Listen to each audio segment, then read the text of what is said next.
A luxurious car drives smoothly along a winding mountain road. Inside, a newlywed couple enjoys the breathtaking scenery. The bride is a young beauty, dressed in an elegant wedding gown, while her husband is an older, wealthy man. She smiles, clearly pleased, having won his heart, while he, in turn, has whisked her away from a life of troubles into his secret world of luxury and comfort.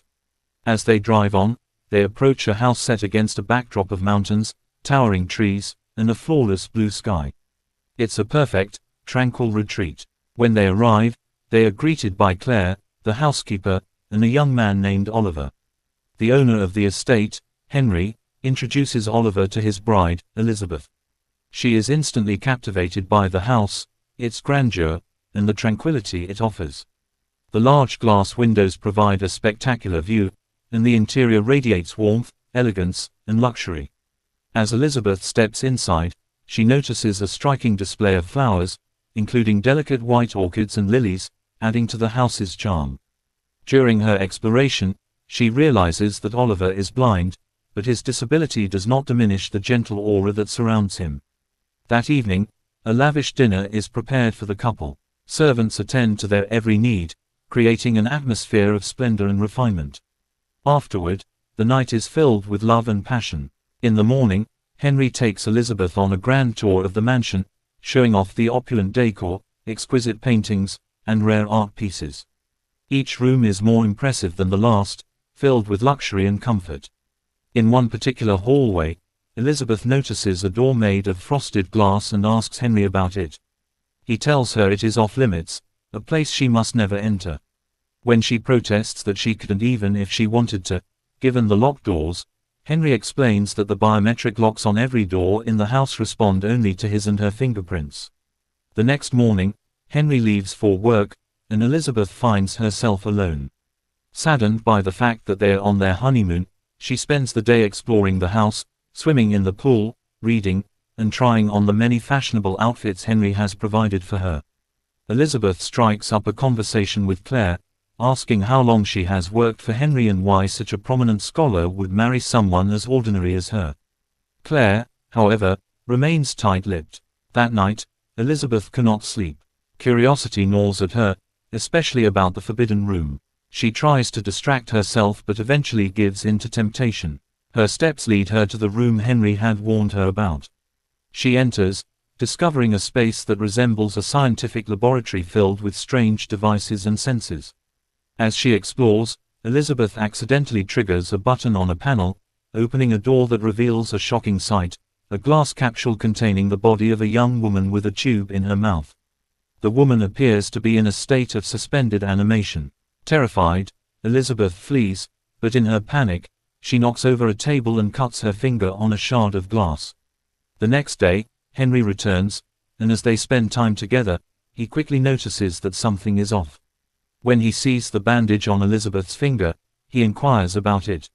She tries to brush it off as an accident, but Henry's calm yet sharp response, pointing out that her lie was too convincing, unsettles her. That night, unable to sleep again, Elizabeth pretends to be resting while keeping an eye on Henry. She watches as he sneaks into the forbidden room.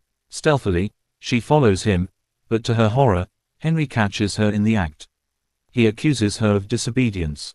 Although Elizabeth protests that she saw nothing forbidden, Henry tells her that the mere fact of disobedience is enough. Elizabeth, terrified, attempts to escape, but finds that all the doors are locked.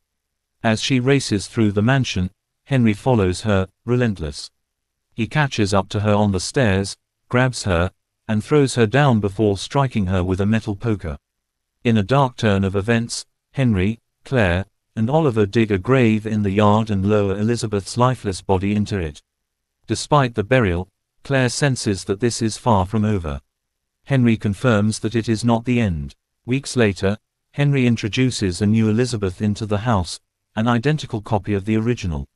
The same events play out, from the honeymoon phase to the forbidden room warning. However, as time passes, this new Elizabeth begins to unravel the dark secrets of the house. At night, she too cannot resist the lure of the forbidden room, and once again, she enters it. This time, she screams upon seeing the body of another Elizabeth in a glass capsule. The cycle of fear and disobedience continues until one fateful night, Elizabeth confronts Henry in a deadly struggle. Armed with a knife, she stabs him, and as they both collapse in a pool of blood, she emerges victorious. Henry is dead. In the aftermath, Elizabeth cleans up the mess, wraps Henry's body, and attempts to leave. However, Oliver stops her, revealing a shocking truth: she is not the only Elizabeth. She is, in fact, a clone, one of several created by Henry after his original wife died. Oliver offers to help her, understanding the torment she's been through. Together, they seek to put an end to the twisted experiment once and for all.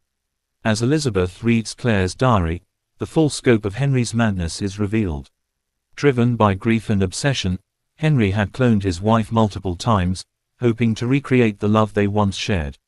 But each clone, including Elizabeth, had only fragments of memories and were doomed to repeat the same tragic cycle. Elizabeth now knows the truth, but escape is not so simple. As she makes her final move to break free, the past and present collide, leading to a chilling confrontation with her own identity.